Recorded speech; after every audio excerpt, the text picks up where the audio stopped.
much like our friend John. And they go to prison for 5-10 years.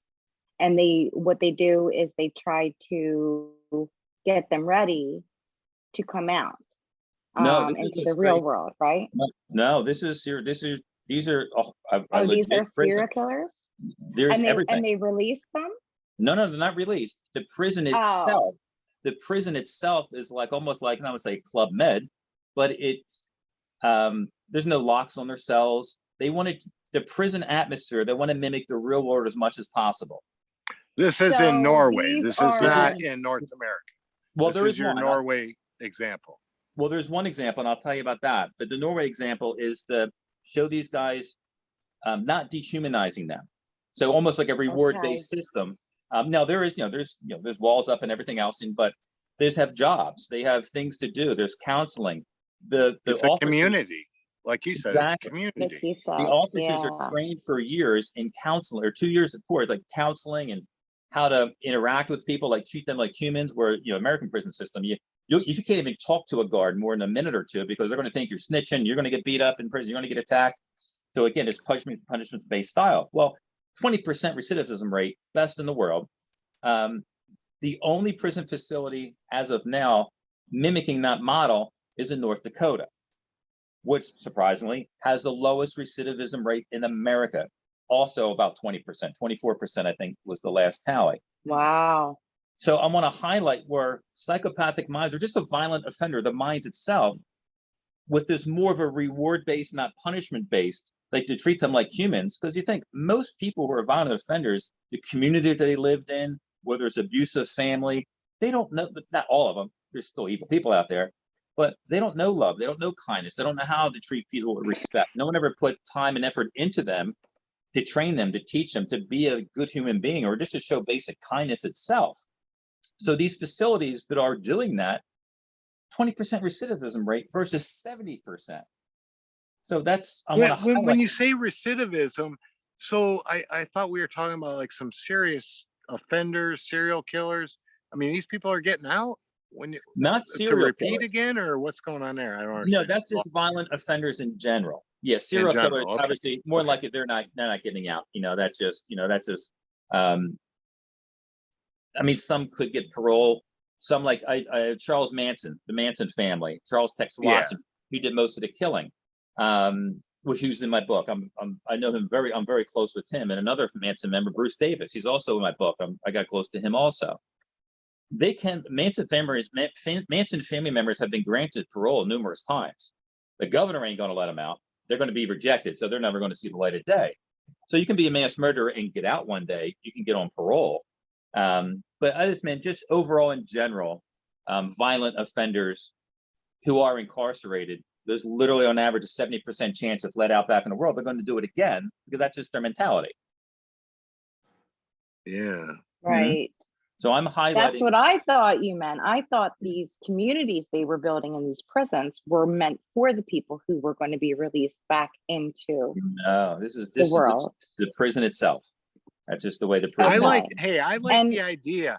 I like the idea. If you're not getting out, okay, ever, serial killer, psychopath, whatever you are, I don't mind the framework of a community-based prison because you ain't going fucking nowhere. So you guys get along, coexist, make farms, do whatever, build your own little city, but you're not getting out of the area no way, no how.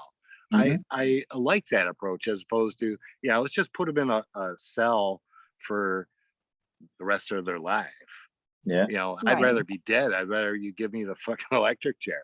Yeah. But maybe that's the only compassion we can show is for those that aren't getting out. So you eliminate the recidivism risk. Okay, build a community. Maybe they do that. Maybe you could expound upon that. But you probably know more than I do. And I think it's beneficial to the ones who are getting out. Yeah, I mean, that's me focus, of course. Yeah. And you doing it for 20 plus years in these prisons and working with these people. Sure. And also you have to keep in mind, we're in you want to call it, where it's true crime, which is stuff about serial killers and violent crime.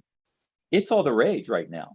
You can't turn on Netflix or Prime, Amazon Prime or Hulu without seeing 10 documentaries about serial killers. And there's websites dedicated to selling serial killer letters and artwork. It's just hot right now. Oh, I'm sure. So also, if you're never getting out, these serial killers who are basically celebrities in one true crime sense, they have so many letters, the word's getting out. They have so much influence. So you have some serial killers out there, like the smiley face killer, Keith Hunter Jesperson, the most unrepentant serial killer. He's proud of it. He goes on podcasts and just taunts what he's done, flaunts what he's done. So you have a serial killer like that putting negativity back into the world, or you treat with love and kindness, and hopefully you have a change in the heart in prison. So now you have a serial killer using their platform of quote unquote popularity to tell people, hey, don't be like me. You know, I was thinking like this. Yes, my mind. I don't know. There's so many of them. That's why I like that community thing better, man.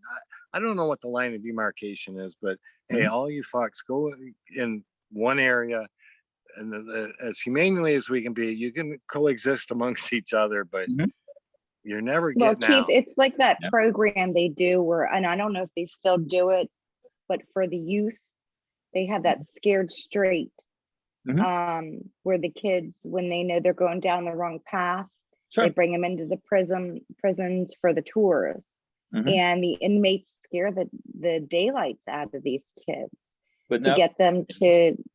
But now we're going back to, does punishment and threats really work to violent offenders? Right. You know, are we going to scare them if they're not doing it? They're going to forget that after a minute. You know, they're going to not going to help all of them.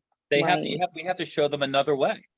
Now, unfortunately, why do they even get a voice? Like you said about that one guy on YouTube. Why are we even allowing them to have a voice? I'm sure a lot of people, especially families, are saying, I don't even want to hear from that guy. We shouldn't even publish that guy, even talk about that guy. But oh wow, he's going to do us some great help. He can maybe stop someone else. I don't think they don't. I wouldn't care. I don't want to hear. No, they don't want to hear from him. Don't want to see him. Don't even want to remember and think about him. Yeah, but right now that it's so popular right now in our culture is true crime. Everybody's searching for it. Everybody's downloading. Everybody wants to hear from the serial killer. What do you have to say? Whether you're just a nut. Well, what's that say about society? What's that say about our society that we consume that? And people, I think, are curious because a lot of times, and I talk to a lot of people, you know, that go through abusive relationships that can't comprehend why these abusers abuse them. Because, and I say to them, you're not supposed to know why. You're not supposed to understand it. I can read a book. I can read 10,000 stories to you and spell it out for you why.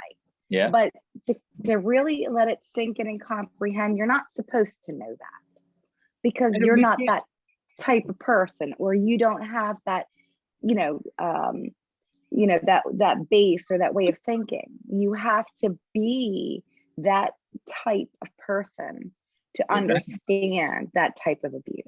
Yeah, I mean, so you can't. People say, "Well, if I was in that situation, I would do this." No, you don't have a psychopathic mind. I mean, you don't know. Exactly. You can't do that. And again, another one of the reasons I wanted to write this book, it is about hope.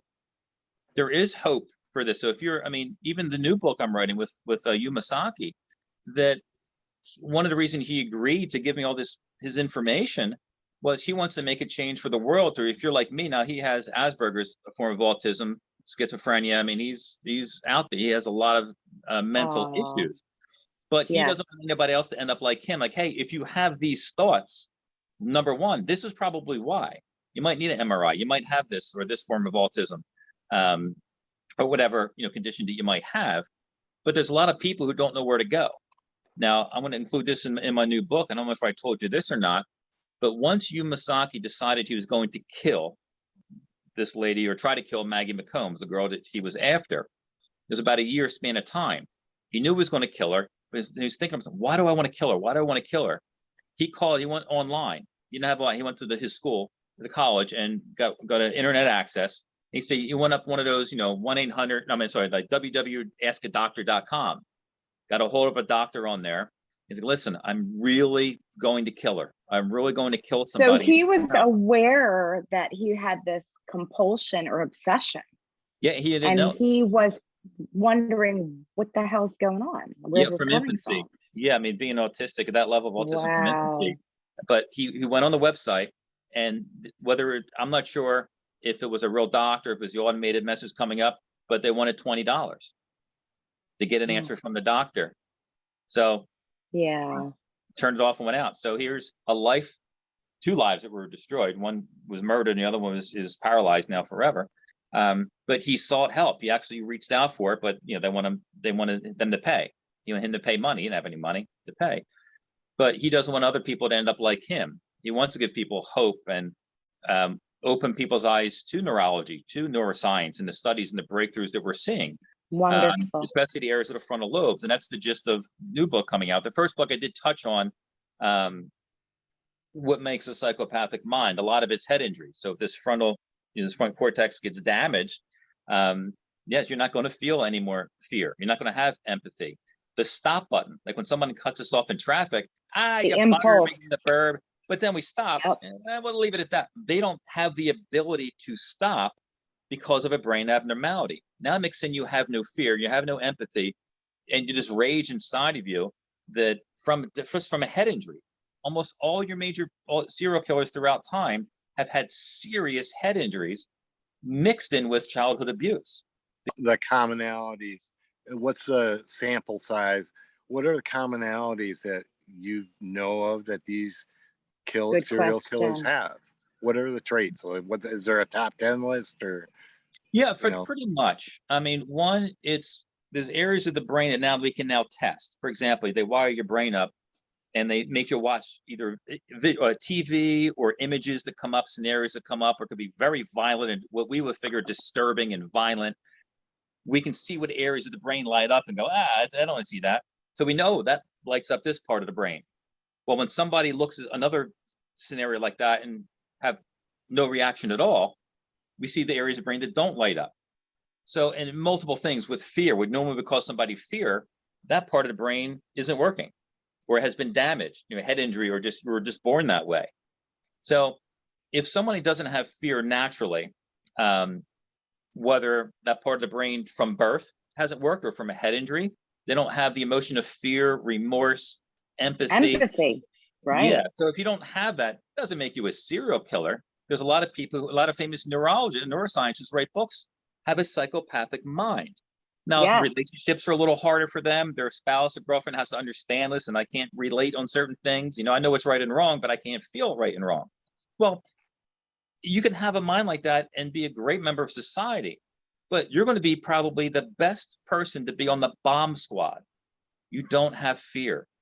You can disassemble a bomb that has the ability to blow up a whole block.